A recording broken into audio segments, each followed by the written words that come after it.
Back on the show now is the White Lion, Yohan Lainesse, who picked up a split decision victory over Darian Weeks his last time out at UFC 279. Yohan, how are you? I'm doing well, man. Doing well. And you? I'm doing good. Nice to have you back on the show. It's been almost a month now since 279, and you got your first official UFC victory, which that's got to feel very nice. Just tell me, what life has been like for you since. I imagine you're right back to the grind and training. Yes, right back at the grind and training. I got a school here, so I'm a kickboxing coach. So I had a lot of class, boxing class, kickboxing, MMA, so jiu-jitsu sometime. So back to real life, man. We continue to work hard, to train, try to be a better version of ourselves. Jiu-jitsu, wrestling a lot. So there's a lot of teaching for me right now. Try to work on other projects, do a lot of other things that help me because now I'm a fighter, but it's gonna be we're gonna have some time after something after that. So we need to be prepared for that for the after career. So I work on a little project, man. No doubt. Well, let's dive in and talk about this fight with Darian. You had some really good moments there early on in the first round. You landed a couple of big shots. Did you feel like you had a chance to maybe follow up and get him out of there in that first round? What was your overall assessment? Just start with that first round. Seriously, the goal for that fight wasn't to knock him out, to put him out, man. The goal was to did a 3-round of 5 minutes and to prove to myself that I have the cardio to follow the game. I have the cardio to be in the UFC, to fight with those guys with a good pace. I know he had a very good pace, man. We saw that on the other fight. And the fact that I did 3 rounds of 5 minutes with that guy made me a lot of confidence. So, of course, it's always fun to saw a finish when you see a finish, but for me that win was the most important things, and I did that with I didn't get hurt, so full healthy, ready to get back. That's the best way, man. What were some of the adjustments that your team wanted you to make going into the second and third round there in this fight? We win the first, of course. We lost maybe the second round. Try to continue to move your feet, circle around, be more aggressive a little bit, because in the first round when I was throw my 1-2, I touch, and maybe in the second round I start being more slowly. So in the third, we know it was very close, so try to put a little more pressure, distance control. Very happy to get the split decision. Did you feel that you did enough to get your hand raised in front of the judge's eyes? Because we never really know what they're looking at. And it was a close fight. I think it's safe to say you won the first, you lost the second, and the third was very close. So what did you and your team think before you got your hand raised? I wasn't knowing that if I'm winning or losing. I was hoping that I was winning the fight. Of course, I know it was a split decision. So my team looked confident. Patrick Cote looked confident. He told to me that he know I was winning after the fight. So I was very happy when Bruce Buffer said in the blue corner. So I was very happy, man. It's one feeling alive, man. It's amazing. First UFC pay-per-view in the T-Mobile Arena in Las Vegas. It was amazing, man. You did look tired going into that third round. Can you just talk a little bit about how your gas tank was going into that third and how difficult it was to kind of stay on top of your game, being maybe as tired as you looked? I was looking tired or no tired? I mean, it looked like you were tired from my point of view. Yeah. Of course, I was a little bit tired, man. It's not an habit for me to do like 2 or 3 rounds of 5 minutes. So I move a lot in the first round, move a lot in the second. We wrestle a lot in the second round. But I feel great, man. I think I have one of the most bad body language in the game. Seriously, it's amazing, man. Everyone tell me that you look tired, and I was like, I didn't be tired. I didn't was tired than that. So I'm very confident on my cardio. I'm very happy that fight was happening like that. And I look tired, but I'm not, so it's all right. If I'm not mistaken, I thought that you said, I can't remember who you told it to, but you stopped running after your Dana White Contender Series win, and you realized that that had to be a change. You had to get back to running. Can you just talk about that a little bit? How accurate that is, and why you needed to make sure you got back to jogging? It's not always, it's not just jogging. It's all the little sacrifice you made. It's always about little details. uh, a lot of little details can make a big difference at the end. So it was always about that, man. You're undefeated. You think you're the best in the world. You think no one's can beat you. And seriously, in the round, in the second round with the Gabe Green in my first UFC fight, I clip him with a right hand, and he dropped, but he get back on his feet, and I'm so happy he get back on his feet, because if I knock him out with that right hand, I think never gonna be able to know what I have to work on it. So I sit a little bit on that success, and I know my mentally changed at this point, and I'm very happy. I saw the fact that it's pay, because I win the fight again. Darian Weeks, I got the gas tank.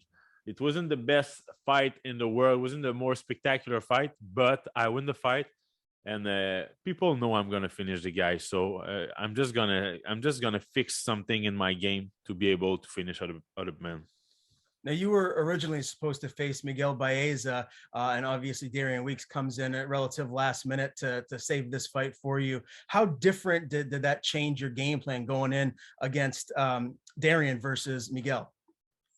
Baeza, it's a long guy, man. He's a long striker, throwing 1-2, 1-2 step back. He loves to go straight.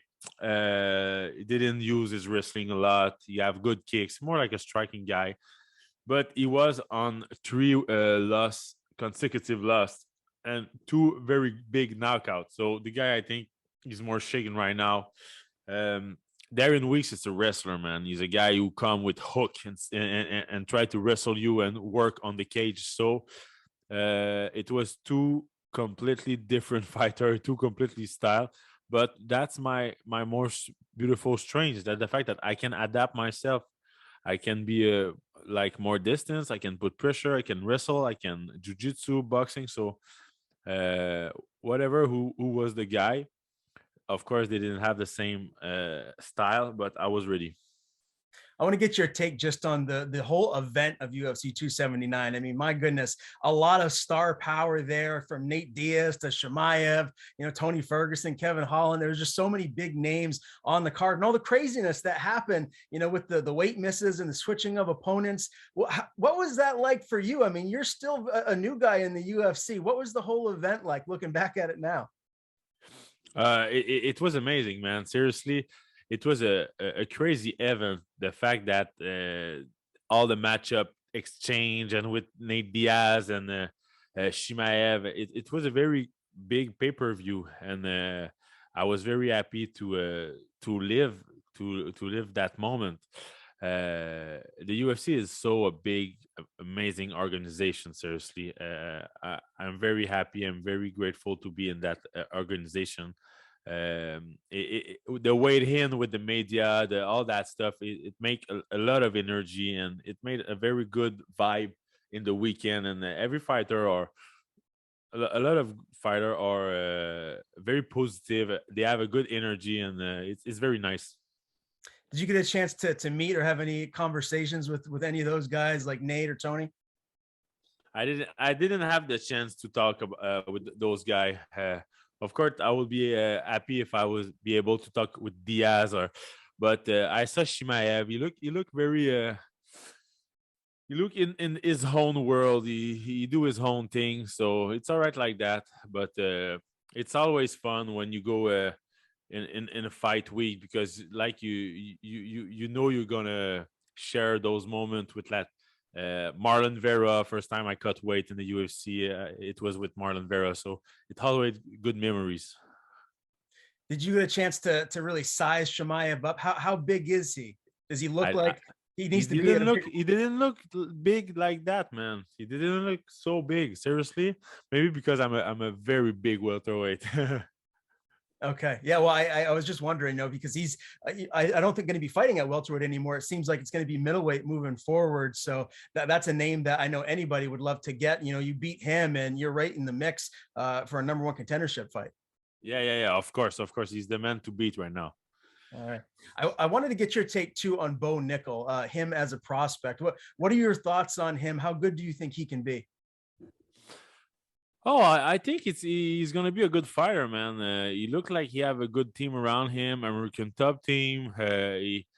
He's very special. Look like he have a very good wrestling, but man, in the MMA you never know, man. So it's a very, very, very mentally completely strong game. So you need to be very, very prepared mentally, physically. He got a good potential. We're gonna see if the UFC is gonna build him. If the UFC build him, I think it's gonna be something special. We'll see. And he's obviously fighting at middleweight. Let's talk about your weight class, welterweight. We have a new champion now, Yohan. Leon Edwards shocks the world and goes and takes the belt from Kamaru Usman. Did you see that coming? And if that's the fight that they're going to make next, if that trilogy fight is next for the title, do you think Kamaru regains his belt? I think Camara deserve his revenge, of course. It was a very close fight. We saw Edward start strong in the first round. Camara win the other round. It was very shocked and surprising when we saw Edwards land this beautiful kick. He landed, man. He deserved to be the champion. He's the champion right now. But I think Kamaru Usman need a revenge. He deserved it. He was the champion. He win the fight. He get caught. But let's see a third fight. Yes. How do you think that third fight ends? Oh, it's very, very, very nice to think about that because we all want to see how Kamaru Usman is gonna get up about that knockout. So I hope he's gonna do the same thing like GSP did when he get knocked out. He getting back stronger and he getting back his belt. So hope Usman's gonna do the same. Yeah, I'm looking forward to seeing what happens there moving forward. Now, the last time that I did speak to you was prior to your fight with Gabe Green. So you talked about it a little bit, but how difficult was that loss for you mentally? Did it even light more of a fire underneath you to become an even better mixed martial artist?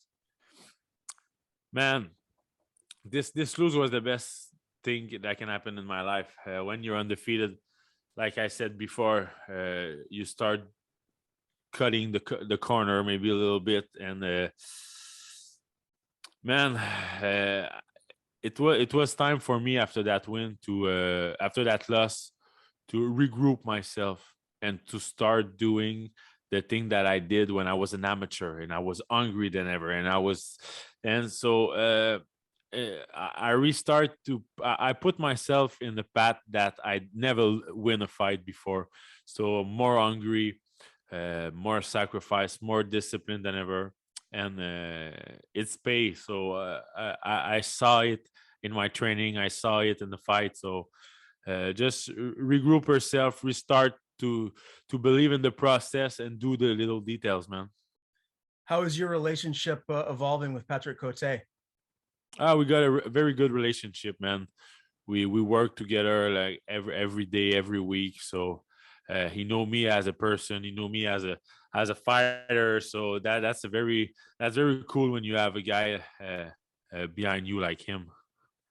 Any new training partners around you these days, or is it the same guys in your camp? Oh, we keep the circle small. We got the same guys. Jonathan Vallée was maybe like one of the most sparring partner that I have in the training camp. Jérémy Caponi a lot. Pat Cusson, got the same team around me. Nathan Roy, Patrick Côté, Marseillais. I'm going to boxing Saint-Hyacinthe a lot too. So I have a lot of good boxer here to help me. So we mix boxing sparring, we mix MMA sparring too. So yes. Last couple of things for me, Yohan, is time frame of your next fight. When are you hoping to get back in there? And is there an opponent that you have in mind? Maybe rebooking that fight with Miguel Baeza. Yes, I'm very available soon. The UFC know that I want to fight. Uh, I'm in a good shape, but I think it's gonna be hard to fight at before the end of 2022. So I try. I hope I'm gonna start the week. The start of the week. I hope I'm gonna start the year strong, and go find a win to start the 2023. But let's see, man. Miguel Baeza. Will be nice to get a rematch again, Gabe Green. It will be interesting. Let's see, man. I'm open. All right, man. Well, can't wait to see you back in action. It is always great to talk to you, Yohan. Before we do sign off, I want to give you the floor, my man. Anything you want to plug, the floor is yours. And please tell people where they can follow you on social media. You can follow me on social media, MMA White Lion on Instagram. On Facebook, it's Yohan White Lion Lainesse. And I got a lot of sponsors to shout out. Maçonnerie Chicoine, Manulif, La Méchante Virile, White Lion Burger, Les Niches, Toiture Côté, Remax Roi-la-Voix, Casa, Costa Rica. And you can go, if you come in Montreal, in the South Shore of Montreal, just go at Saint-Amable. It's a city. And you can go at the l'Académie, kickboxing, jiu-jitsu. It's our gym. So thank you, man. Thank you, Ryan, for that.